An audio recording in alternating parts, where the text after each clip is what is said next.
La signature récente de plusieurs ententes de libre-échange suscite de l'inquiétude chez bien des producteurs laitiers, un peu partout au Canada. Certains cherchent donc à diversifier leurs sources de revenus. En Saskatchewan, l'un d'eux a su créer un engouement étonnant pour son bœuf haut de gamme.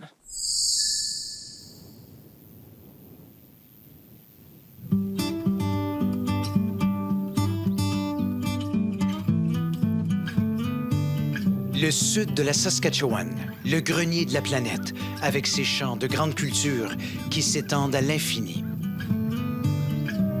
On y trouve aussi quelques fermes laitières, dont celle d'Ian et Nicole Crosby.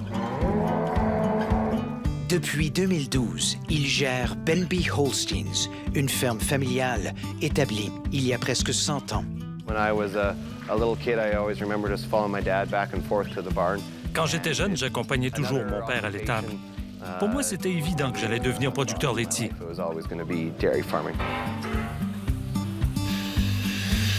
Leurs 160 vaches Holstein produisent 6000 litres de lait par jour. Come on, buddy. Dans les enclos, à l'extérieur de l'étable, on trouve aussi, parmi les Holstein, une centaine de bêtes noires que les Crosby élèvent pour leur viande. Mais pas n'importe quelle viande. Je ne me contente plus de dire « je suis Ian Crosby et je produis du bœuf ». Maintenant, je peux dire « je suis Ian Crosby et je produis le meilleur bœuf de toute la Saskatchewan ». Depuis quelques années, les Crosby cherchaient à diversifier leurs sources de revenus.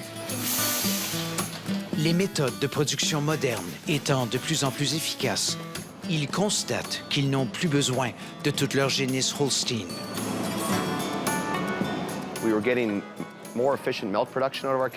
On a optimisé notre production laitière grâce à la génétique, à la bonne gestion et à une meilleure alimentation. On n'a donc plus besoin d'autant de génisses qu'il y a 10 ou 20 ans. On perd de l'argent en continuant de les élever.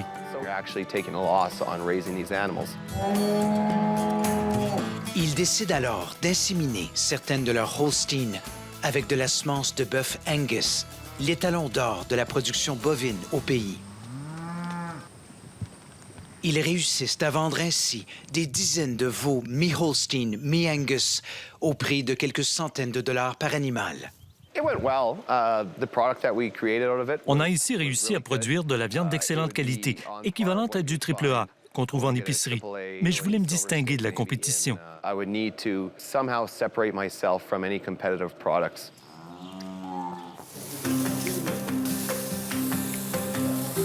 En 2016, alors qu'il est dans un restaurant de Toronto, l'idée jaillit. Ce sera du bœuf Wagyu. Ce steak m'a coûté 85 $, mais dès la première bouchée, j'ai compris que je goûtais au meilleur steak de ma vie.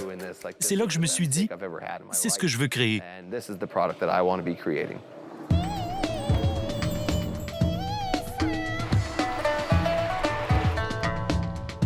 Les bovins Wagyu, originaires du Japon, produisent l'une des viandes les plus recherchées au monde.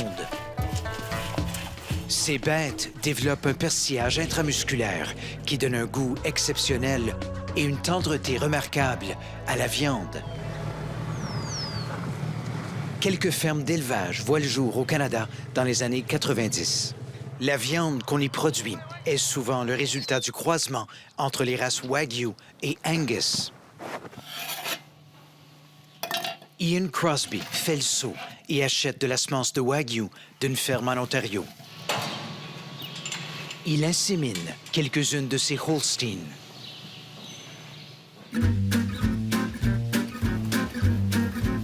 Les veaux ainsi croisés sont élevés pendant quelques semaines avec les veaux Holstein de race pure. Ils partagent des enclos jusqu'à l'âge de 15 mois. Les bovins croisés sont ensuite transférés dans des enclos d'engraissement. Au bout de 10 mois passés dans cet enclos, nos bêtes seront de la taille de celles que vous voyez ici. On espère à ce stade avoir développé au maximum le persillage de la viande. Et comme le bon vin, plus on attend, plus la complexité et les goûts se développent.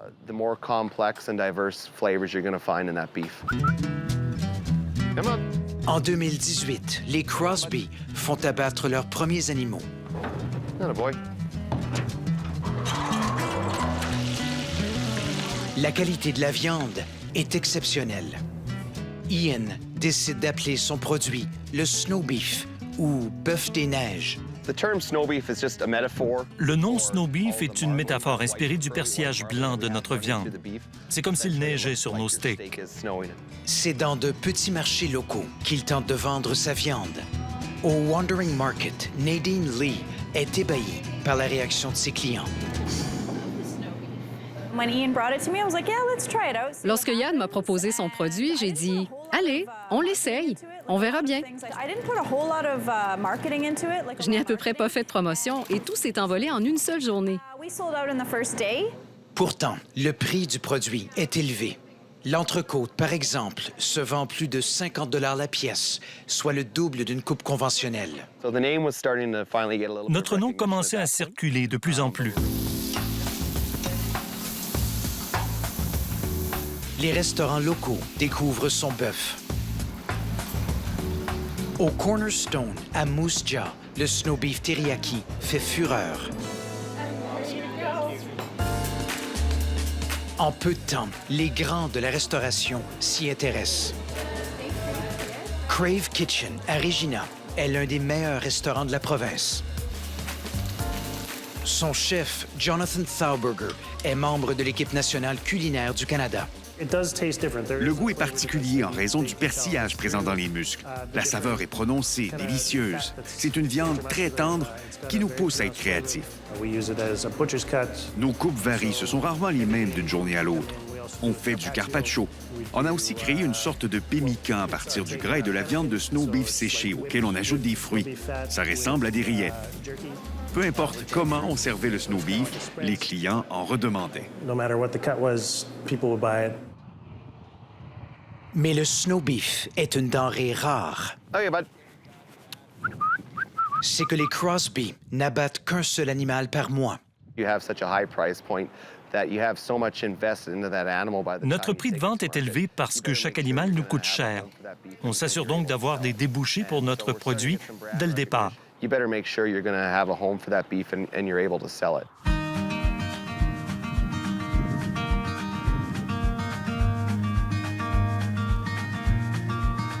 En octobre 2020, la filiale Snow Beef des Crosby fait un pas de géant. Il conclut une entente avec un distributeur, Prairie Meats. Son directeur général, Casey Collins, souligne que la demande pour la viande de bœuf haut de gamme monte en flèche. Depuis 2016, les ventes de bœuf Wagyu au Canada ont augmenté de 20 % et on prévoit une autre augmentation de 20 % d'ici 2024. L'entrecôte, qu'on a maturé nous-mêmes, 3 mois de maturation. Outre la qualité de la viande, sa popularité s'explique aussi par sa valeur nutritive. Faible en cholestérol et riche en acide oléique. L'alimentation change.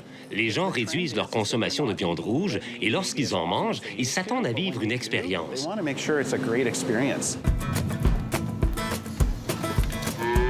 Les ventes de Snow Beef ne représentent pour l'instant qu'1 % des revenus des Crosby. Mais ils comptent, dès 2022, doubler leur production de viande. I have big visions and dreams. J'ai de grands projets pour les 5 ou 10 prochaines années, mais on verra où le marché nous mènera. We'll see what the market's going to tell us. En attendant, ils se contentent d'avoir atteint l'un de leurs grands objectifs. Produire sur leur ferme laitière l'une des meilleures coupes de bœuf au pays. Best feedback I've ever gotten. Mon plus beau compliment est venu de quelqu'un qui m'a dit « Tu viens de gâcher le steak pour moi. Je ne pourrai plus jamais me contenter d'un autre steak que celui-là. » Now I can't go back to any other kind of steak.